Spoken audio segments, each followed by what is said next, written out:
So, you decided to start playing War Thunder now, haven't you? Well, my dear friend, there's some basic ground rules you really should follow. I highly recommend this, by the way. Now, if you're going to be like me and dive head first, be my guest. I learned that the hard way, that's not a good idea. But if you wish to dive head first and suffer for longer, click off this video right away and have some fun. But to those of you who decided to stay, I highly recommend you follow these rules and watch this Learner's Guide. So first of all, Merry Christmas, Happy Holidays. Basically, War Thunder is going to be doing a massive sale for most of its premiums. So if you haven't seen any of my shorts that I posted covering all the nations in quite rapid succession, I know I talk fast, but I will do a longer form video covering them all, slower, that's more depth and more in detail. But if you do want to know about those, highly recommend you watch those. Anyway, War Thunder is composed of multiple nations, as you know, ranging from America, Germany, Russia, Great Britain, Japan, China, Italy, France, Sweden, and Israel. That's about 10 nations right there. Pretty extensive. Doesn't seem like a lot, but the amount of tanks and planes that are in this game can be quite daunting, and I highly recommend you watch this video to continue learning. Now, I'm not going to go in full, big, nerdy explanation on which tank is better and go down to full statistics and whatnot. I'm not going to use a bunch of jargon that you would understand, because trust me, when I tried to figure that out, I learned that, and I didn't want to do that. So I'm going to keep it low, simple, and easy for everybody to follow. Now, the hardest decision in War Thunder is obviously picking your nation here, right? I don't recommend you jump into Great Britain or Japan or any of these ones past the Soviet Union, all right? You always start with the big three. Either you go with America, Germany, or Russia. Now, depending on which playstyle you fit, it depends, because America is basically jack of all trades, master of none. They have nothing special. Their tech tree is quite extensive, especially for ground, if you want to be playing Shermans forever. They have good gun depression, they get stabilizers early on, and they have some pretty iconic tanks.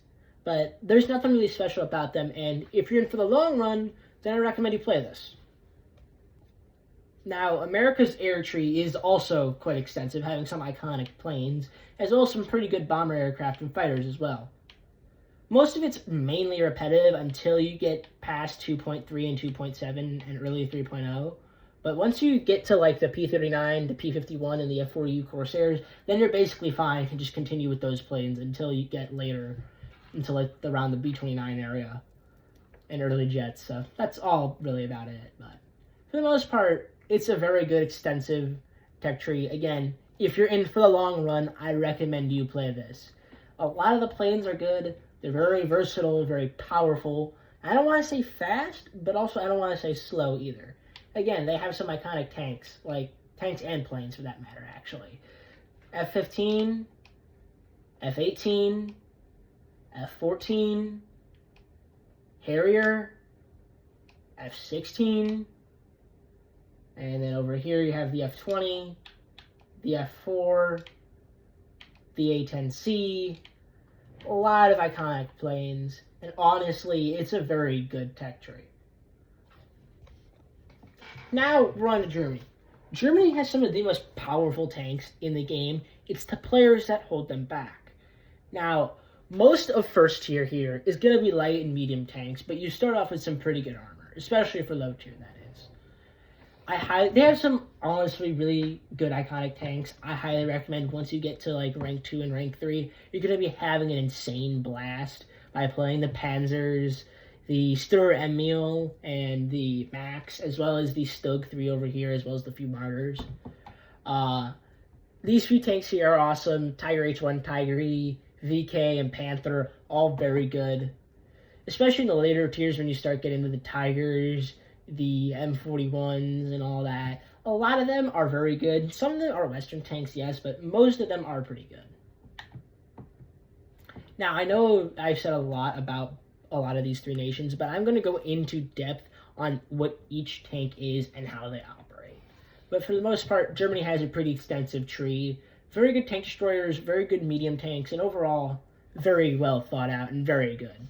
Highly powerful, highly recommend you play this if it's your first time playing and you're not in for the long run. This is definitely worth it. Just like I said about Germany's ground tree, Germany's air tree is just as extensive.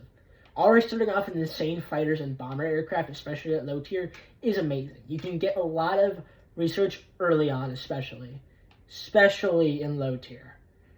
You honestly have some iconic planes like the BF-109 and the FW-109, all very good and amazing. You also do get some iconic planes later like the Do-335 and such, and the Do-33B2 as a premium, which is also very good and very powerful.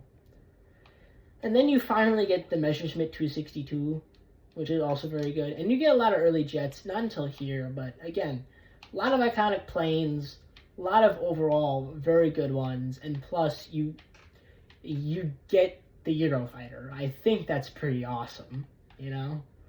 Again, very extensive, very good, very powerful.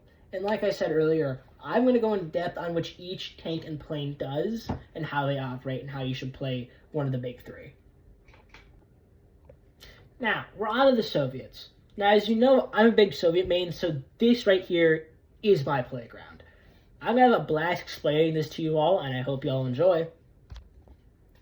Now, as you can see, Russia's air tree is very far different. They have some pretty good starting bombers and aircraft for their starting tree and all that. Once you get past those, you're going to devolve into some iconic other tanks like the P-2 and P-8 and all that. Tanks and planes alike are also very iconic here, such as the IL-10 and Tupolev 2 and Tupolev 4. And then once you get to the early jets, that's when it really starts to pick up steam, and this is where it shines a lot. The MiG-17, MiG-19, MiG-21, Sukhoi-17. Jeez, I am messing up. Wow. Sukhoi-17, Sukhoi-7, and Sukhoi-25 are all very good planes. Around here, which is rank 5 and beyond, is where Russia's air tree really likes to shine. And for the ground tree, roughly around rank 3 and beyond is where Russia really begins to shine. As well, I guess you could say rank 2, having some of the early T-34s and KV-1s, but that's kind of still slow. I highly recommend once you get past that and beyond rank 3, you're going to have a lot of fun, and you're going to really enjoy this. Now, as you remember me saying, there was other nations, but a lot of them are considered minor nations, and most of them are rather confusing.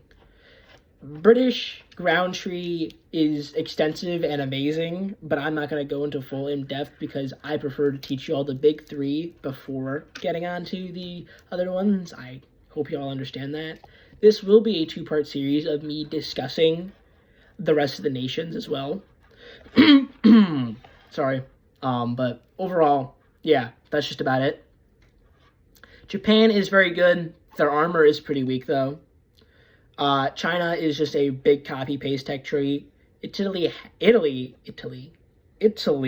I cannot speak, has no heavy tanks. Not very good. France has a terrible rank 1 and early tier.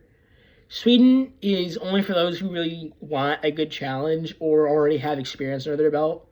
And then Israel, you can't unlock until rank 5, and by that time, you're already halfway through a nation, so I don't recommend grinding them. Now, if you noticed, I called America, Germany, and Russia the big three because those are the most common nations that you see a lot of people playing because they're very good starter nations.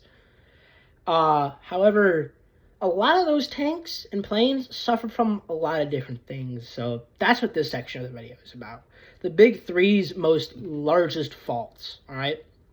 I will also cover these other faults in the second part of the series, where I'm also covering Great Britain and the rest of the other nations as well. As you can see, and also as you heard me say earlier in the video, I stated that America has a lot of copy-paste tanks. The M4A1 here is also copy. This is just another copy. This is also just another copy. You're going to be playing a lot of Shermans, and again, if you're in for the long run, then feel free to play this. I won't stop you. No one's telling you to not play this. That's not my job here. They have very good medium tanks, very good heavy tanks overall, especially the T1E one here. Very good. But again, this tank and tech tree are very extensive. They're very large and a jack of all trades, but aren't the best.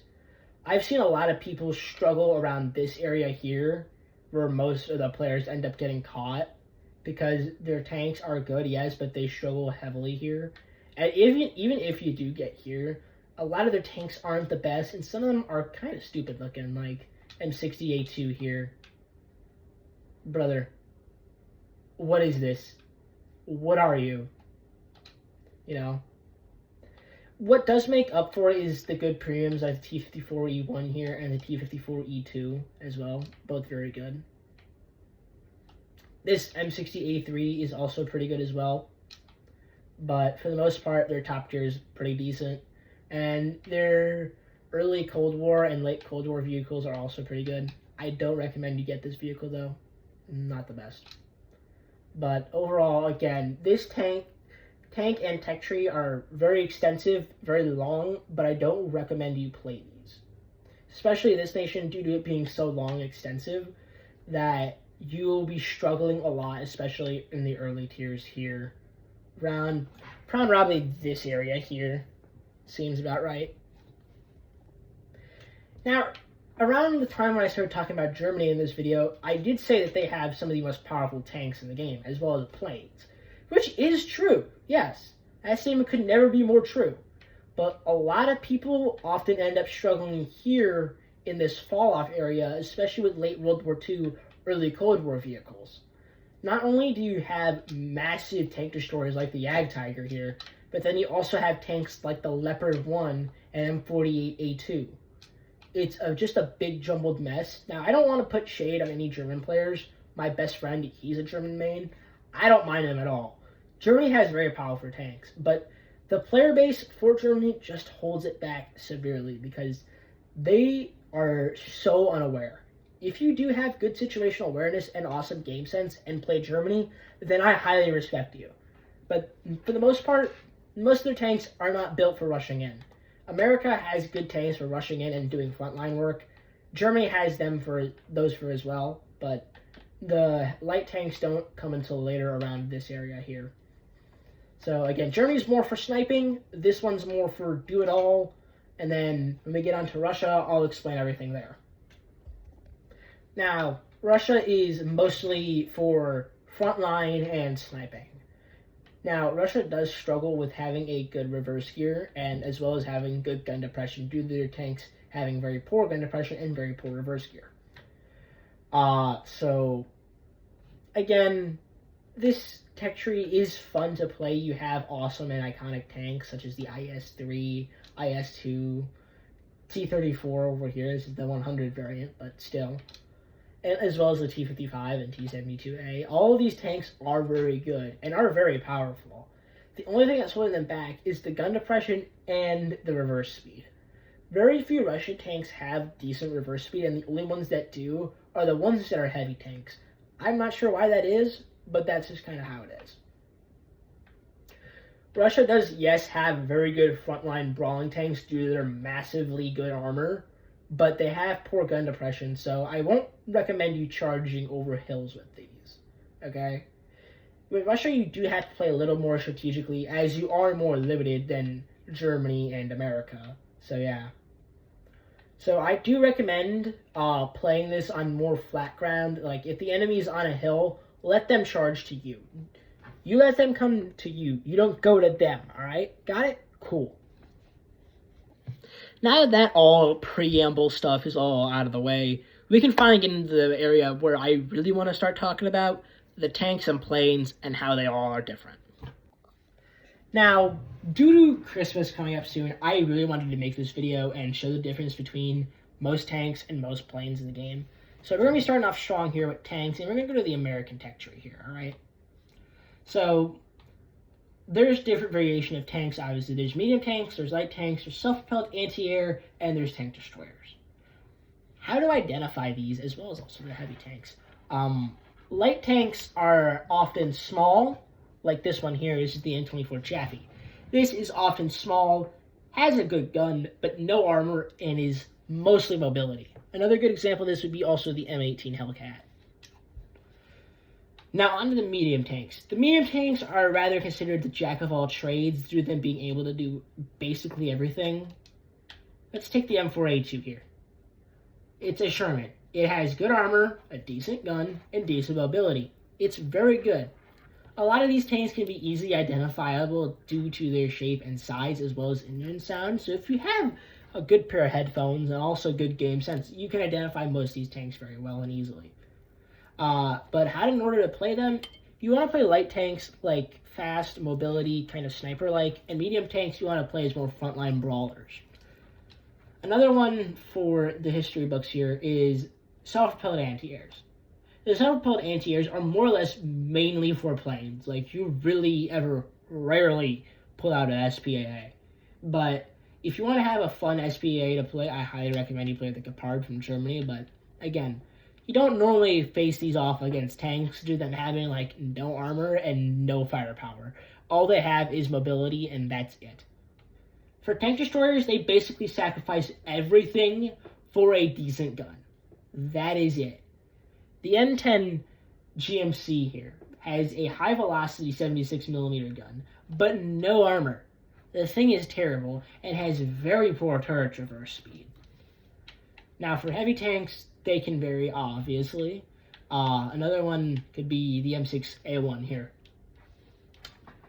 Has good armor, has good firepower, but is very slow and easy to spot. Heavy tanks can often be flanked by light tanks or medium tanks, or if you're really lucky and actually have some skill, you can use a self-propelled anti-air as well.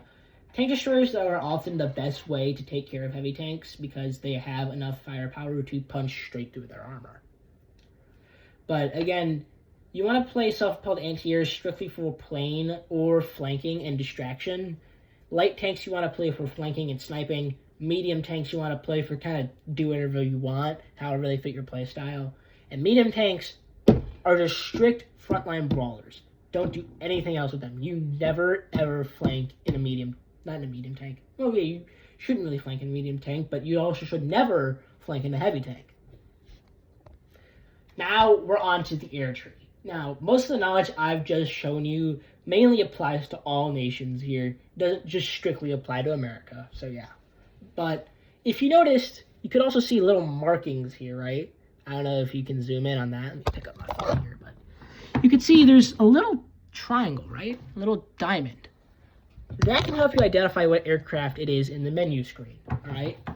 So we'll start off here with the OSU-2. This is a light bomber / hydroplane. Bombers often have the pentagon shape, right? A little house. Fighter aircraft often have the orange diamond, and attack aircraft often have the wider diamond here, also known as strike aircraft. There is a few others, such as like stealth, like the F-117, but I don't recommend you get it. Not very good. But how you should often play them is how they're designated to be. Fighters are often more for fighting other aircraft. Strikers are often for striking bases and close air support.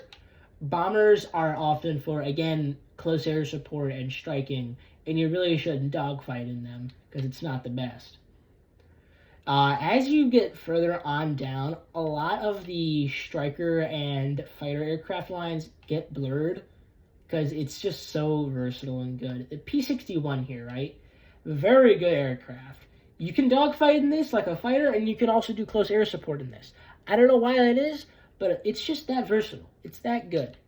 Another good example of this would be the F-4U Corsair. It's a naval fighter, but you can also dogfight in this, and it's very good for close air support. I highly recommend this. Now, once you get under the lower tiers, right, and I mean by lower, I mean further down into top tier, a lot of it is going to say fighter, but it's more or less close air support strike aircraft, like the F-4 Phantom I have on screen here. This could be a strike aircraft. This could also be a fighter aircraft. Do I recommend dogfighting in it? Not really. If you have skill, knock yourself out. Now, honestly, the strike line ends roughly around the F-15 Strike Eagle because that's just the best one, which you, again, could also dogfight in. So, yeah. Again, all this information I've told you all can and will apply to all nations, and you could also use this to identify tanks as well in, like, let's say the German tech tree, right? SPA often have a line with two vertical things, like vertical parts to it. The tank destroyers often have a line and then another diagonal line. Medium tanks often have a little bracket, and light tanks often have a straight line, while heavy tanks often are a modified bracket with like a line on top as well. You know, kind of just like the, you know, that's kind of how it is overall. And depending on which nation you play, you can also look at the stat card here off to the side to see what your tank can do, how powerful is it, what armor it has, and whatnot. And I highly recommend looking at this as well. So yeah. Now again, just to recap what I said, light tanks are good for sniping and flanking. Medium tanks are good for basically doing it all. Tank destroyers are good for sniping, and that's kind of just about it. Self-propelled anti-air are good for distraction and planes. And that's pretty much it. And then heavy tanks are good for straight frontline brawling. And then to summarize, for aircraft here, fighters are good for fighting, bombers are good for bombing, striker craft is good for striking. Later tiers, such as more later jets, strike and attack often get blurred, but you could play it as either or. Depending on how good it is, you can play it as both or play it as one or the other. But that's just about it, really. That's kind of all I have to tell you. So yeah. That's basically it for all my knowledge I have for all of this. Again, this is the most I can explain without making it very confusing and diving into all like armor ratios and shells and how those work and whatnot. I will be doing another section for this, don't worry, but I just want everyone to know how the game generally works, what nation should you pick, and how you should play it, what tank you should play, how I recommend you play it, and all that. I'm just keeping this the most basic as possible because I don't want to have you all dive right in with no knowledge and suffer like I did and be forced to change nations midway through, which is why I play Russia now instead of America, because I realized it was too long and it was just not worth my time. But try to stick to one nation. You could change any time. Just know you're going to have to start from the ground up every time. But overall, each nation is different. They all have their different tanks and all have their different planes. But for the most part, that's just about it. Happy holidays!